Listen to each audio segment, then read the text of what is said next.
ખાંડ લઈ લીધી, ચાટ મસાલો લઈ લીધો હતો, સંચળ પાવડર લઈ લીધો, શેકેલા સિંગદાણા લઈ લીધા, મરચાં લઈ લીધા, ગ્રીન ધાણા લઈ લીધા અને ગ્રીન ફ્રેશ પુદીનો લઈ લીધો અને લીંબુ લઈ લીધા. એમાંથી ધાણા, મરચાં અને પુદીનો એને અડધી કલાક ફૂલ ઠંડા પાણીમાં પલાળી નાખ્યા.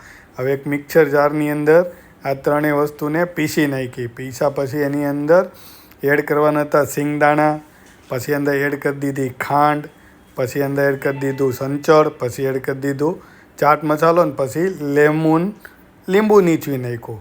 નીચવા પછી પાછું એને એકવાર ફેરવી નાખ્યું. ફેરવા પછી ઓપન કરીને એની અંદર 3 નાખી દીધા ઠંડા બરફના ગાંગડા નાના.